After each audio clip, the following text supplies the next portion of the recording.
सबसे पहले तो मोशन के बारे में थोड़ा सा आइडिया दे दूं दोबारा से। मोशन का मतलब यह है कि कोई भी ऑब्जेक्ट अगर टाइम के साथ अपनी पोजीशन बदल रहा हो, कोई बॉडी टाइम के साथ अपनी पोजीशन बदल रही हो तो वो बॉडी मोशन में कहलाती है, और नहीं बदल रही हो तो रेस्ट में कहलाती है।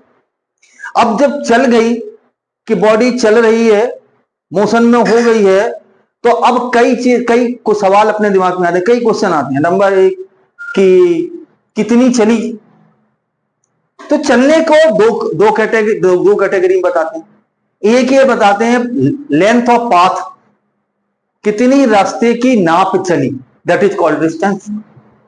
Length of path of moving body is called distance, but length of path of moving body in a certain direction, एक निश्चित डायरेक्शन में, इज कॉल्ड डिस्प्लेसमेंट। क्लियर? अगर वो टेढ़ी मेढ़ी होके ऐसे में गई है तो उसकी पूरी लंबाई ऐसे में जब अपन नापें तो डिस्टेंस है, और एक सीधी डायरेक्शन में हवा में, स्पेस में, अगर हम उसकी डिस्टेंस फाइनल पोजीशन और इनिशियल पोजीशन, फाइनल इनिशियल का मतलब है पहले जहां से उसने मोशन स्टार्ट करी वहां से उसकी, जहां से हम देख रहे हैं पॉइंट ऑफ ऑब्जर्वेशन से, वहां से कितनी डिस्टेंस है, भले ही वो सर्टेन डायरेक्शन में हो, इधर इन जिगजैग पाथ, उसकी लेंथ वो हो गई पहली पोजीशन, और सेकंड वाली जो बाद में आई वो वाली हो गई आपकी फाइनल पोजीशन। ठीक है, समझ आ गई बात? तो जो डिफरेंस होता है दोनों के बीच का वो होती है actual path travelled. Actual path travelled in space is called displacement. Space का मतलब है अगर कहीं हवा में हम कोई चीज को बताएं तो हमें जरूर बताना पड़ेगा किस तरफ है, इधर है, इधर है, इधर है, तो वो डिस्प्लेसमेंट हो जाता है। डिस्टेंस वो कहलाती है कि वो जिगजैग जो पाथ है, टेढ़ा मेढ़ा पाथ है, उसकी लेंथ कितनी है। क्लियर? समझ आ गई बात? अब क्वेश्चन जो हम कह रहे थे कि कितना चला, तो हम ये बता पाए कि पर सेकंड, एक सेकंड में उसने कितनी डिस्टेंस ट्रेवल करी है, तो वो हो जाती स्पीड। अगर वो टेढ़े मेढ़े वाले पाथ की है तो हो गई स्पीड, और स्ट्रेट पाथ की है, स्पेस में पाथ की है, तो वो हो गई वेलोसिटी। हाँ, एक से ही रहेगा, लेकिन उसमें डिस्टेंस की जगह डिस्प्लेसमेंट हो जाएगा। ठीक है, समझ आ गई बात? तो पर सेकंड जो भी डिस्टेंस कवर करी वो हो गई आपकी स्पीड, और पर सेकंड जो उसने स्पेस में डिस्टेंस कवर करी वो हो गई आपकी क्या, वेलोसिटी। ठीक, समझ आ गई बात? अब कई बॉडी ऐसी होगी कि एक सेकंड में जितना चल रही, हर सेकंड में उतना चल रही। एक सेकंड में जैसे मान लो 10 मीटर चली, तो एक पहले सेकंड में 1 मीटर, दूसरे में फिर 1 मीटर, तीसरे में फिर 1 मीटर, जब इस तरीके से चले तो वो यूनिफॉर्म स्पीड कहलाती है, और ऐसी मोशन यूनिफॉर्म मोशन कहलाती है। समझ गए? ये पूरा समरी बता रहा हूं मैं। और जब भी कोई बॉडी एक सेकंड में, पता लगा फर्स्ट में 1 मीटर चली, दूसरे में 1.5, तीसरे में 3.5, चौथे में फिर 1, पांचवें में फिर 1, इस तरीके से जब चले तो ये कहलाती है नॉन यूनिफॉर्म स्पीड या वेरिएबल स्पीड। नॉन यूनिफॉर्म का मतलब एक सी नहीं है, और वेरिएबल का मतलब बदलती हुई। एक सी नहीं है और बदलती नहीं, एक सी नहीं है और बदल रही है, दोनों वर्ड एक ही सिचुएशन के लिए यूज होते हैं, इसलिए उस स्पीड को नॉन यूनिफॉर्म या वेरिएबल स्पीड कहते हैं।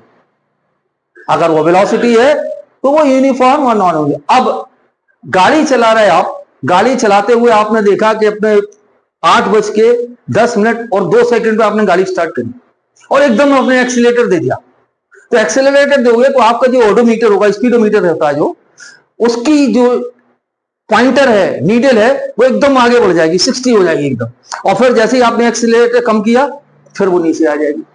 तो जो उस 60वें सेकंड में या 5वें सेकंड में या पहले सेकंड में जो आपकी पॉइंटर ने स्पीड आपको बताई वो कहलाती है इंस्टेंटेनियस।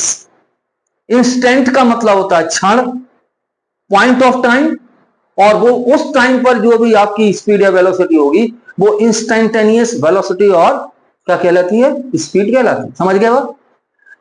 अब स्पीड और वेलोसिटी में यही अंतर है कि जिगजैग टाइप का पाथ हो तो उस सारे केस में जब अपन टर्म्स को यूज करेंगे तो वो आपके स्पीड और डिस्टेंस होंगे, और जब स्पेस में करेंगे तो वही वेलोसिटी और डिस्प्लेसमेंट होंगे। इतना सा फर्क है, बाकी सारी चीजें इतनी। एक चीज और समझो, वेलोसिटी जो होती है वो है length covered in straight line, length covered in straight line पर सेकेंड। एक सेकेंड में एक स्ट्रेट लाइन में सीधी रास्ते में जितनी डिस्टेंस कवर होती है वो आपकी वेलोसिटी होती है। समझ गए बात? तो अगर हम स्पीड को चौथे से पांचवें सेकंड के बीच में, बहुत छोटा सा समय है, उस क्षण के बीच में अगर हम उसकी स्पीड लें तो वो भी वेलोसिटी, क्योंकि वो एक स्ट्रेट लाइन होगी। चाहे जितनी बड़ी टेढ़ी मेढ़ी रास्ता हो, अगर उसके बहुत कम टाइम के लिए लियो तो वो स्ट्रेट लाइन में हो जाएगा, डायरेक्शन आ जाएगी उसके साथ में। तो वो जो स्पीड है इंस्टेंटेनियस, वो वेलोसिटी के इक्वल होती है। एक बात और समझ लो, जो स्पीड होती है, जैसे मान लो हमने कहा कि 20 मीटर पर सेकेंड इन नॉर्थ डायरेक्शन, ध्यान दे रहे हो क्या? 20 मीटर पर सेकेंड इन नॉर्थ डायरेक्शन मैंने बोला। तो जब हम कहें 20 मीटर पर सेकेंड, तो वही हो गई आपकी क्या? स्पीड। यानी वेलोसिटी की जो वैल्यू होती है वो स्पीड कहलाती है, और वेलोसिटी की स्पीड की वैल्यू के साथ अगर डायरेक्शन बता दो तो वही, गलत बोल गए, जो उसकी जो वैल्यू होती है वो स्पीड होती है, और उसके साथ अगर हम उसकी डायरेक्शन बता दें तो वही चीज वेलोसिटी बन जाती है। जैसे मैंने यहां लिख रहा हूं मैं 20 मीटर पर सेकेंड नॉर्थ और साउथ, नॉर्थ वेस्ट, ये बोला। तो जो 20 मीटर पर सेकेंड जो है, ये कहलाएगा आपका मैग्नीट्यूड। मैग्नीट्यूड का मतलब वैल्यू, न्यूमेरिकल वैल्यू, ठीक है। और ये जो आपका कहलाएगा, ये कहलाएगा डायरेक्शन, ठीक है। अगर हम ये बोलते हैं 20 मीटर पर सेकेंड, तो ये हो गई स्पीड, समझ गए। और जब हमने इसमें डायरेक्शन कह दी तो ये क्या चीज हो गई? ये वेलोसिटी हो गई, दोनों मिला के इसको वेलोसिटी। समझ आ गई बात?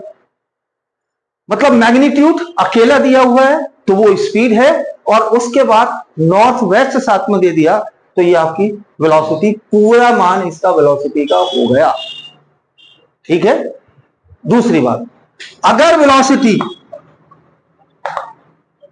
20 मीटर पर सेकेंड नॉर्थ वेस्ट है और दूसरे पार्टिकल की वेलोसिटी या दूसरे पॉइंट पर इसकी वेलोसिटी 20 मीटर पर सेकेंड नॉर्थ है, तो दोनों वैल्यू अलग हैं, जबकि स्पीड एक ही है दोनों।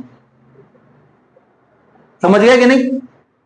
इसकी देखो, ये वेक्टर क्वांटिटी है, और वेक्टर क्वांटिटी अलग तब मानी जाती है या तो उसकी वैल्यू अलग अलग हो, या उसकी डायरेक्शन अलग हो, या दोनों अलग हो। 20 मीटर पर सेकेंड ही है, लेकिन ना तो उसकी वैल्यू अलग अलग हो, या डायरेक्ट वैल्यू सेम हो तो डायरेक्शन अलग अलग हो, या फिर दोनों चीज अलग अलग हो। यह पॉइंट आपको हमेशा याद इसलिए रखना है कि कई बार यह कहा जाता है कि आगे बताऊंगा मैं, कि मान लीजिए कोई बॉडी 20 मीटर पर सेकेंड से नॉर्थ की डायरेक्शन में जा रही थी, now it goes in direction of north west direction 20 metre पर second, what is is resultant velocity. Resultant velocity के लिए क्या करना होगा? रिजल्टेंट वेलोसिटी तो ये होगी ना, इससे इतनी चेंज हो रही ना डिस्प्लेसमेंट, तो डिस्प्लेसमेंट तो ये होगी ना, तो इन दोनों के बीच की जो वेलोसिटी होगी वो होगी। समझ गए? अभी हम वेक्टर बताएंगे तो ये सारी चीजें समझ में आ जाएंगी। अभी थोड़ा सा ऑड लग रहा होगा कि हम एकदम ये चीजें बताने लग गए। जब हम इसको अभी वेक्टर समझाएंगे ना, तो तुम ये बड़े आसानी से करने लग जाओगी, सारी चीजें करने लग जाओगे। तो अब हम जो पिछले बार जो हमने बताया था, वो बताया था हमने स्पीड के बारे में। वो स्पीड में पहली स्पीड आपकी थी यूनिफॉर्म स्पीड, दूसरी थी आपकी वेरिएबल स्पीड, और वेरिएबल स्पीड के बाद जब वेरिएबल होती है तो वेरिएबल में अगर कोई एक एट ए इंस्टेंट कभी कोई पूछे कि भाई कितनी स्पीड से आप आए हो, मोटरसाइकिल से आए हो, तो आप जगह जगह स्पीड को बदलते आए हुए हो, आपको आंसर करने में दिक्कत आएगी। तो आप क्या करेंगे? जितनी डिस्टेंस ट्रैवल करी है और कितना टाइम लगा, दोनों को डिवाइड करके बता दोगे कि पर सेकंड हमने कितना चला, वो एवरेज स्पीड कहलाती है। समझ गए ना? एवरेज का मतलब है total distance upon total time. इसको ऐसे भी कह सकते हैं, जो हम बोल रहे हैं वही लिख सकते हैं, आपको कोई रटने की जरूरत नहीं है। अपन ये लिख सकते हैं, अगर डिस्टेंस अपॉन टाइम लिखा है तो दो अगर क्वांटिटी अपॉन में लिखी हो तो उसको रेशो बोलते हैं। हाँ, तो अपन ही लिख देंगे ratio of total distance to total time is called average speed. हो गई डेफिनेशन, समझ गए। तो आपको ये नहीं है कि मैंने जो लिखा दिया वही रटा होना चाहिए। जो आप बताना चाह रहे हैं, जैसे मैं ये बताना चाह रहा हूं कि डिस्टेंस अपॉन टाइम होता है, तो हम इसको ऐसे ही बोलते हैं ratio of distance and time is called speed. और total distance upon total time है, ratio of the total distance and total time is called average speed. ठीक है, यहां तक हमने बता दिया था। और उसके दो केस बता दिए थे कि वो केस ये थे कि अगर कभी स्पीड दी है दो और डिस्टेंस दी है और पूछा है कि भाई एवरेज कैसे निकालोगे, तो उसमें सिंपल फॉर्मूला लगा के टाइम में कन्वर्ट करके उसको सॉल्व कर देंगे। अगर स्पीड दी है, टाइम दिया है और आपसे कहा कि आपको एवरेज स्पीड निकालनी है, तब कैसे निकालेंगे? जब एक ही डिस्टेंस को आधी आधी अलग अलग स्पीड से अपन ट्रेवल कर रहे हो तो कैसे निकालेंगे? ये हमने दो केस आपको पिछले बार बता दिए थे। ठीक है, अब अपन चलते हैं नेक्स्ट टर्म वेलोसिटी।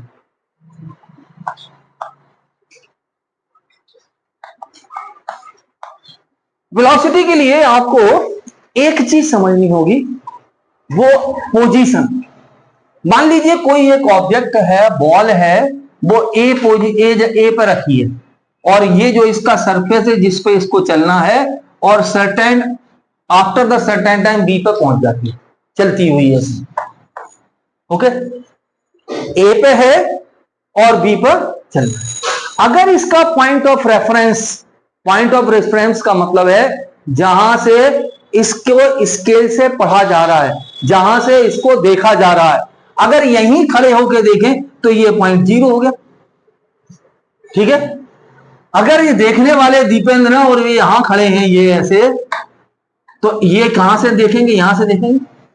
मान लो ये 10 मीटर पे है और फिर उसके बाद उन्होंने देखा कि ये 30 पे पहुंच गई, तो इसकी कितनी डिस्टेंस इसने कितनी कवर गई? इसमें से 30 में से 10 माइनस कर देंगे, 20 आ जाएगा। तो अब ये जो 10 पर थी यही इसकी पोजीशन है, और ये पोजीशन कौन सी है? शुरू की है, इसलिए इसको कहते हैं इनिशियल पोजीशन। ये क्लियर हो रहा आपको? हाँ, अब आप देखिए, अगर यहां जब उसने वॉच को स्टार्ट किया था, पहले ही से घड़ी पहने था वो, तो मान लीजिए 10:12 1 सेकंड यहां हो गया था, फिर कुछ के बाद यहां हुआ, तो वो उसके इसका जो टाइम है, तो ये जो इसकी घड़ी में जब टाइम पर ये 0 पे थी, तब उसको 10 पे थी, तब उसको कहा जाएगा T1 यानी इनिशियल टाइम। और जब ये यहां पहुंच जाएगी, जब हम टाइम देखेंगे तो ये कहलाएगा फाइनल टाइम T2। इतनी बात क्लियर? हाँ, तो अब क्लियर हो गई। अब आप देखिए, ये जो यहां से यहां तक इसने डिस्टेंस कवर करी, वो अगर हम यहां पता कर लें कि 1 सेकंड में इसने कितनी डिस्टेंस कवर करी, क्योंकि ये स्ट्रेट लाइन में है, एक निश्चित डायरेक्शन में है, तो पर सेकंड जो ये डिस्टेंस ट्रेवल करेगा वो इसकी वेलोसिटी कहलाएगा। ठीक है, अब अगर हम यहां लें कि मान लीजिए ये पहले x1 था और यहां जो कुछ सेकंड बाद ये x2 हो गया, तो ये डिस्टेंस अगर हमें निकालनी होगी तो x2 माइनस x1 करेंगे। ये दूसरी पोजीशन इसकी यहां पर हो गई है, तो पोजीशन का change x2 minus x1 upon T2 minus T1 क्या कहलाएगा? Rate of change of position. क्या कहलाएगा? रेट का मतलब है डिवाइड करना, rate of change of position is called velocity. Sir मुझे समझ नहीं आया, x2 माइनस x1 तो चलो ठीक है, पोजीशन समझ आ गई एक ही और पॉइंट की, बट वो ये T2 माइनस T1, ये वाला T1 टाइम है, इस पोजीशन के लिए ये T2 बन गया, तो T2 माइनस T1 होगा कि नहीं? वहां पर आपने T2 लिखा हुआ, चलो ये T2 डैश लिख देती हूं। तो इसकी वेलोसिटी की डेफिनेशन हो गई the rate of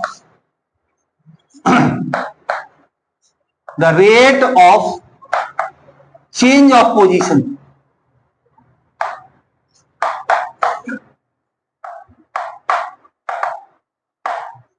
is called rate of change of position in certain direction, एक निश्चित डायरेक्शन में।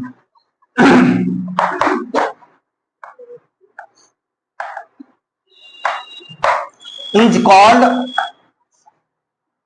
velocity of a moving body, ये हो गई वेलोसिटी। ठीक है, समझ आ गई बात? So this is the velocity, and velocity equal to change of position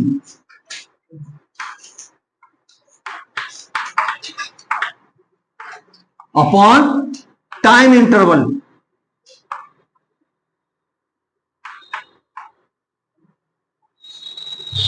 अब यहां लिखें since change of position is displacement,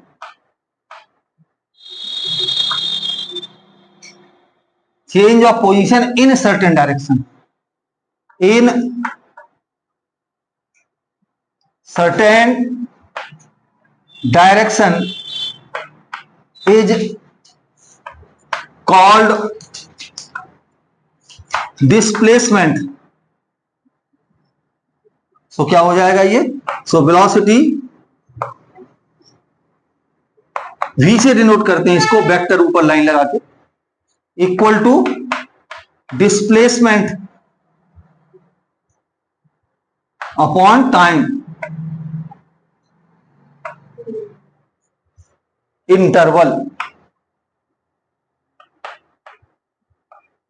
अब यहां देखिए पोजीशन क्या, x2 माइनस x1, तो यहां कितने लिख देंगे देखो, x2 minus x1 upon t2 minus t1, ये हो गया आपका वेलोसिटी का formula.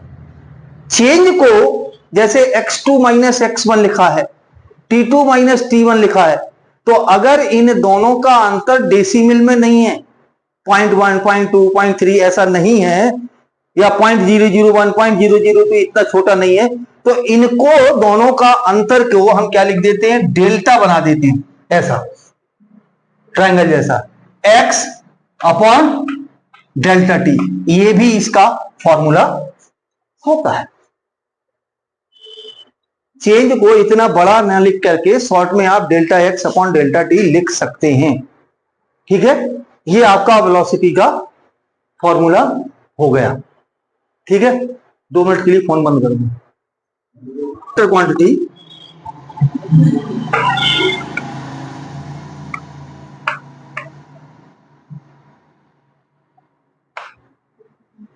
And it is denoted by V over arrow over it, B के ऊपर एरो, एंड यूनिट कितना है, मीटर पर सेकेंड। अच्छा, इसका जो डायमेंशनल फॉर्मूला होता है वो थोड़ा आइडिया दे दूं, किसी ने भी जो बाकी के हम लोगों ने नहीं पढ़ा है। डायमेंशन फॉर्मूला बनाने के लिए हमें सिर्फ यूनिट पता होने चाहिए, डायमेंशन फॉर्मूला बन जाता है। देखिए, जो मीटर है, मीटर में किस चीज को नापते हैं, लेंथ को, सेकंड में किसको नापते हैं, टाइम को, तो इसको हम ऐसा लिख पाएंगे, डायमेंशनल फॉर्मूला। ध्यान देखो बताता हूं, डायमेंशनल फॉर्मूला ऑफ वेलोसिटी क्या होगा, LT माइनस 1। मास इसमें है नहीं तो उसकी पावर 0 चढ़ा दो। मास दिख रहा है क्या, मास टाइम और मास लेंथ और टाइम, इन तीन को तीन के फॉर्म में नॉर्मल हम डायमेंशनल फॉर्मूला लिखते हैं नॉर्मली। स्पेशल केस में है, करंट वगैरह भी आ जाता है, तो ये इसमें मास है नहीं, मास लिख दिया। अब है क्या, लेंथ है, लेंथ में पावर कितनी है, 1 की 1 लिख दी। ठीक है, सेकंड क्या है, टाइम है, टाइम नीचे है, अगर इसको मल्टीप्लाई में लिखें तो -1 की पावर लिखनी पड़ेगी, तो ये लिख दी L की पावर -1। अब इसको या तो ऐसे लिखा जाए और इसको ऐसा भी लिख सकते हैं कि मास में 0 की पावर है, इसका मतलब कुछ होती ही नहीं है, 0 की पावर का मतलब 1 होता है, इसलिए LT -1 भी लिख सकते हैं। तो दोनों में से कोई भी आपकी लिखी जा सकती है। तो ये हो गया आपका वेलोसिटी।